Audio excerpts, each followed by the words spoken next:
साथियों नमस्कार, स्वागत है आपका। साथियों आज के वीडियो में हम हिंदी में स्वच्छंदतावादी हिंदी आलोचकों पर चर्चा करेंगे। इनमें मुख्य रूप से आचार्य नंद दुलारी वाजपेयी, डॉक्टर नगेन, शांतिप्रिय द्विवेदी और अंत में हम हजारी प्रसाद द्विवेदी की भी आलोचनात्मक दृष्टि और उनकी रचनाओं पर चर्चा करेंगे। तो साथियों वीडियो शुरू करने से पहले एक बार पुनः मैं आपसे चर्चा करूंगा। जो भी अभ्यर्थी, जो भी साथी, जो भी प्रतियोगी छात्र यूपी SSSC द्वारा आयोजित पेट परीक्षा की तैयारी कर रहे हैं, वो किताब महल प्रकाशन द्वारा जो स्क्रीन पर बुक दिख रही है, इसका बुक कवर है ये पुस्तक जरूर एक बार देख लें। ये किताब महल प्रकाशन द्वारा प्रकाशित है, बहुत ब्रांडेड प्रकाशन है, ये अपने आप में कंप्लीट पैकेज है। इसे देखें। इसके साथ करंट अफेयर की एक बुकलेट फ्री में दी जा रही है। इसके लेखक विमल चंद्र श्रीवास्तव हैं। ठीक है, तो ये पुस्तक सभी बुक स्टोर्स पर उपलब्ध है, आप इसको देख सकते हैं। अब आइए हम चर्चा से जुड़ते हैं। छायावादी या स्वच्छंदतावादी आलोचना की बात करते हैं। साथियों, स्वच्छंदतावादी समीक्षा को पाश्चात्य रोमांटिक समीक्षा का भारतीय संस्करण कहा जा सकता है। यहाँ मैं आपसे पुनः आग्रह करूँगा, जो भी हाईलाइटेड पॉइंट हैं बहुत ही महत्वपूर्ण है, इसलिए वो हाईलाइट हैं, उनको आप जरूर नोट करते चलिए, देखते चलिए, बहुत गंभीरता से देखते चलिए, वो आपकी परीक्षा की दृष्टि से उपयोगी हो सकते हैं। आज जिन भी नामों पर चर्चा हो रही होगी वो आपकी परीक्षा की दृष्टि से बहुत ही महत्वपूर्ण है, हिंदी साहित्य के बड़े नाम हैं। तो स्वच्छंदतावादी समीक्षा को पाश्चात्य रोमांटिक समीक्षा का भारतीय संस्करण कहा जाता है। पंत जी के पल्लव की तुलना वर्ड्सवर्थ और कालरीज के लिरिकल बैलेड्स से आलोचकों ने की है और हिंदी की रोमांटिक कविता का मैनिफेस्टो बताया है। किसको पे मैनिफेस्टो बताया है? पल्लव को। पंत जी के पल्लव को हिंदी की रोमांटिक कविता का मैनिफेस्टो बताया है। ठीक है, ये महत्वपूर्ण तथ्य है। पल्लव को क्या कहा जाता है? हिंदी की रोमांटिक कविता का मैनिफेस्टो यानी घोषणा पत्र। हिंदी के स्वच्छंदतावादी कवियों पर पाश्चात्य वर्ड्सवर्थ, शेली, कीट्स आदि का प्रभाव स्वीकार किया जा चुका है। साहित्य की स्वतंत्र सत्ता की स्वीकृति ही छायावाद या स्वच्छंदतावाद का केंद्रीय तत्व है। ठीक है, अब आइए अगले तथ्य की बात करते हैं। छायावादी या स्वच्छंदतावादी आलोचकों में आचार्य नंद दुलारी वाजपेयी, शांतिप्रिय द्विवेदी और डॉक्टर नगेंद्र का नाम बहुत महत्वपूर्ण है, उल्लेखनीय है। आइए नंद दुलारी वाजपेयी को देखते हैं। साथियों, आचार्य नंद दुलारी वाजपेयी ने प्रसाद, निराला और पंत की समीक्षा स्वच्छंदतावादी और सौंदर्य बोधक मूल्यों की दृष्टि से की। वाजपेयी जी ने इन्हें छायावाद की बृहत्त्रयी के रूप में प्रतिष्ठित किया। यहाँ ध्यान देने की बात है, नंद दुलारी वाजपेयी ने छायावाद की बृहत्त्रयी के रूप में प्रसाद, निराला और पंत को प्रतिष्ठित किया।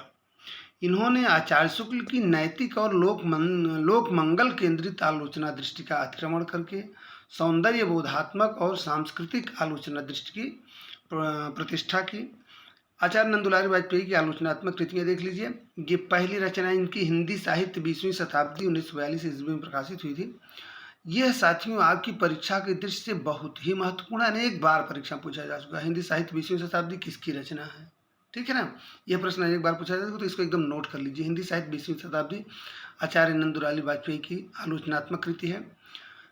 ये इनकी पहली रचना है। इसमें सन 1930 से 40 के मध्य लिखे गए निबंध संकलित हैं।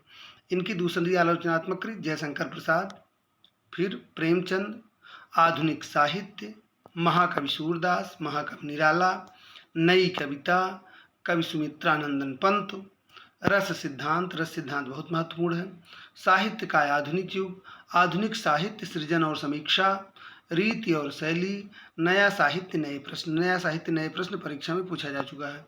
आचार्य नंद दुलारी वाजपेयी का चिंतन प्रसाद जी से प्रभावित है। कला और सौंदर्य के बारे में वाजपेयी जी का कथन है, कला कभी अश्लील नहीं हो सकती और सौंदर्य असत्य तो हो ही नहीं सकता, वह तो केवल चेतना की झलक है। यह कथन महत्वपूर्ण है, इसको भी आप नोट कर लें, परीक्षा में प्रायः कथन पूछे जाते हैं। ठीक है, कविता के संदर्भ में आचार्य नंद दुलारी वाजपेयी का विचार है, कविता अपने उच्चतम स्तर पर पहुंचकर अलंकार विहीन हो जाती है। उस समय उसके प्रवाह में अलंकार, ध्वनि, वक्रोक्ति न जाने कहाँ बह जाते हैं और सारे संप्रदाय मटिया मेट हो जाते हैं। ठीक है, अगला तथ्य देखते हैं।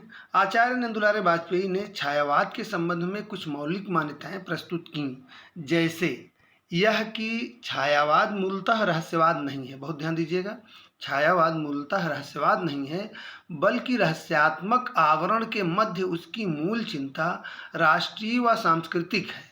इन्होंने छायावाद को मानवीय और सांस्कृतिक प्रेरणा के रूप में विवेचित किया है। ठीक है। वाजपेयी जी ने प्रयोगवाद को बैठे ठाले का धंधा कहा। बहुत बार परीक्षा में पूछा जा चुका तथ्य है। वाजपेयी जी ने प्रयोगवाद को बैठे ठाले का धंधा कहा था। आचार्य नंदुलारी वाजपेयी ने प्रेमचंद के अति सामाजिक दृष्टिकोण के प्रति नापसंदगी जाहिर की और उन्हें द्वितीय कोट के रचनाकार कहा। बहुत महत्वपूर्ण बात है ये। अब आइए शांतिप्रिय द्विवेदी को देखते हैं। साथियों, शांतिप्रिय द्विवेदी ने गांधी और रविन्द्रनाथ की मानवतावादी दृष्टि को छायावाद की केंद्रीय चेतना माना है। ठीक है, और ध्यान से देखिए, शांतिप्रिय द्विवेदी ने गांधी और रविन्द्रनाथ की मानवतावादी दृष्टि को छायावाद की केंद्रीय चेतना माना है। इनकी आलोचनात्मक दृष्टि सौंदर्यवादी है, किंतु युग और साहित्य में वे प्रगतिवादी मूल्यों का समर्थन करते हैं। इनकी आलोचनात्मक महत्वपूर्ण 3 कृतियां हैं। सामयिकी, हमारे साहित्य निर्माता और संचारणी बहुत महत्वपूर्ण है। डॉक्टर नगेंद्र को रसवादी आलोचक माना जाता है। इनकी आलोचना में भारतीय और पाश्चात्य विचारधारा का समन्वय मिलता है। डॉक्टर नगेंद्र का महत्व जितना व्यवहारिक समीक्षा के कारण है, उससे कहीं अधिक सैद्धांतिक समीक्षा के कारण है। डॉक्टर नगेंद्र ने अपनी व्यवहारिक समीक्षा का प्रारंभ छायावाद पर कुछ निबंधों के माध्यम से 1937 ईस्वी में किया। इसी समय इन्होंने अपनी पहली पुस्तक सुमित्रानंदन पंत 1940 में लिखी। पंत पर लिखी उनकी इस पुस्तक को आचार्य शुक्ल ने भी ठीक ठिकाने की पुस्तक कहकर प्रशंसित किया। अब यह प्रश्न बन सकता है कि ठीक ठिकाने की पुस्तक, यह ध्यान देने की बात है, यह कथन है कि सुमित्रानंदन पंत की जो आलोचना लिखी थी, ये पुस्तक जो है सुमित्रानंदन पंत शीर्षक से जो आलोचना की पुस्तक डॉक्टर नगेंद्र ने लिखी थी, उसको शुक्ल जी ने ठीक ठिकाने की पुस्तक कहा। यह ध्यान देने वाला तथ्य है। ठीक है। डॉक्टर नगेंद्र ने पश्चिम के मनोवैज्ञानिक समीक्षक आई रिचर्ड्स की पुस्तक प्रिंसिपल्स ऑफ लिटरेरी क्रिटिसिज्म से प्रभावित होकर साहित्य में कल्पना का शीर्षक से सैद्धांतिक निबंध, यहाँ साथियों संशोधित करिएगा, साहित्य में कल्पना, इस शीर्षक से इन्होंने सिद्धांतिक निबंध लिखा। यहाँ थोड़ा सा इसको संशोधित कर लें, साहित्य में कल्पना शीर्षक से इन्होंने सैद्धांतिक निबंध लिखा। ठीक है। अब आइए आगे बढ़ते हैं। रस सिद्धांत 1964 इनकी सैद्धांतिक चिंतन की सर्वश्रेष्ठ रचना है। रस सिद्धांत इनकी सबसे प्रौढ़ रचना मानी जाती है। जो इनकी सैद्धांतिक आलोचना की रचना है, ये इनकी सबसे अच्छी, सबसे श्रेष्ठ रचना मानी जाती है। ठीक है। आइए आगे बढ़ते हैं। इनकी आलोचनात्मक कृतियाँ देखते हैं।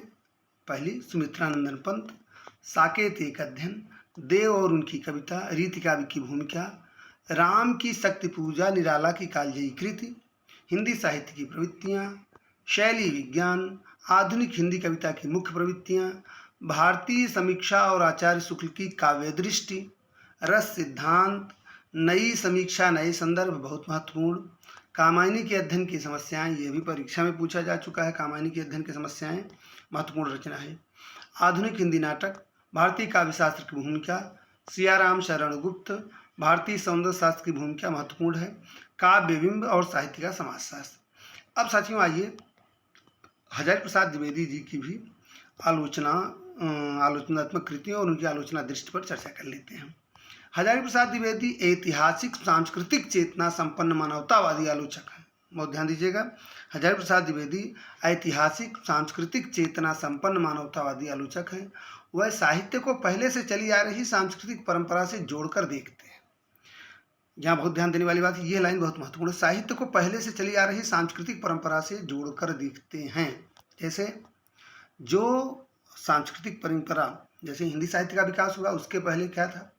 अपभ्रंश साहित्य था, पाली था, प्राकृत था, संस्कृत था। तो वह उस परंपरा से साहित्य को जोड़कर देखते हैं। कविता के संदर्भ में इनका मत है भावावेग, कल्पना और पदलालित्य को कविता कहा जा सकता है। बहुत ध्यान से इस लाइन को लिख लीजिए। कविता के संबंध में आचार्य हजारी प्रसाद द्विवेदी का मत है भावावेग, कल्पना और पदलालित्य को कविता कहा जा सकता है। आचार्य शुक्ल के समान ही रीतिकाल को इन्होंने भी आचार्य शुक्ल के समान ही रीतिकाल की इन्होंने भी आलोचना की। मतलब ये रीतिकाल के विरोधी थे, रीतिकाल की इन्होंने आलोचना की तथा अलंकार को सीमित अर्थों में ग्राह्य माना। शुक्ल जी की मान्यताओं के विपरीत, अब यहाँ देखिए शुक्ल जी से इनकी जो असहमति है, जो उनके वैचारिक मतभेद हैं, वैचारिक भिन्नता है, उसको देखते हैं। शुक्ल जी की मान्यताओं के विपरीत इन्होंने सिद्धनाथ रचनाओं को साहित्य की श्रेणी में रखा, जबकि शुक्ल जी ने सिद्धनाथ साहित्य को रचनाओं को साहित्य की श्रेणी में नहीं रखा। भक्तिकाल को इस्लाम के आगमन की प्रतिक्रिया न मानकर भारतीय चिंताधारा की स्वाभाविक परिणति माना तथा कबीर के व्यक्तित्व को हिंदी साहित्य की अमूल निधि घोषित किया। यह देखिए महत्वपूर्ण है।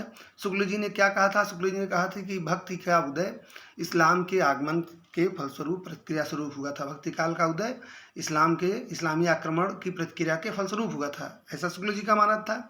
लेकिन आचार्य हज़रत प्रसाद द्विवेदी कह रहे नहीं, इस भक्ति का उदय इस्लाम के आगमन की प्रतिक्रिया न होकर भारतीय चिंताधारा का स्वाभाविक विकास या स्वाभाविक परिणति है। कबीर को आचार्य शुक्ल ने उनके साहित्यिक महत्व को स्वीकार नहीं किया, जबकि आचार्य हज़रत प्रसाद द्विवेदी ने कबीर को हिंदी साहित्य की अमूल्य निधि माना। ठीक है, अब आइए आगे बढ़ते हैं। प्रगतिवादी आंदोलन के बारे में इनका मत है, प्रगतिवादी आंदोलन बहुत महान उद्देश्य से चालित है, इसमें सांप्रदायिक भाव का प्रवेश नहीं हुआ तो इसकी संभावना अधिक है। ठीक है, इनकी आलोचनात्मक कृतियाँ देख लेते हैं, बहुत महत्वपूर्ण है साथियों। आचार्य हज़रत प्रसाद द्विवेदी आप जान रहे हैं हिंदी साहित्य का बहुत बड़ा नाम है, तो बहुत ध्यान से देखिए इनकी रचनाओं को। जैसे मैं बार बार कहता हूँ कि जो बड़े नाम हैं उनकी छोटी रचना भी छूटनी नहीं चाहिए, कब वो आपके लिए महत्वपूर्ण हो जाए, कब आपकी परीक्षा में आ जाए।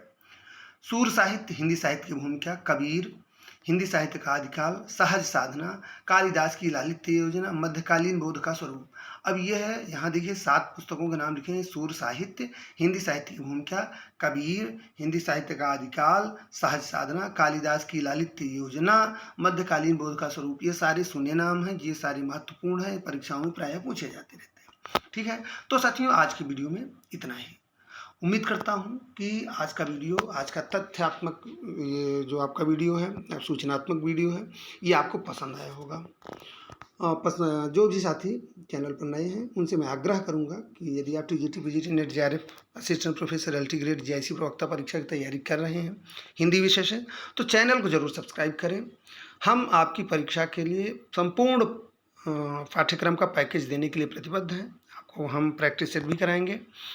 तो हम मिलते हैं अगले वीडियो में आलोचना की एक नई चर्चा के साथ। तब तक के लिए धन्यवाद, नमस्कार।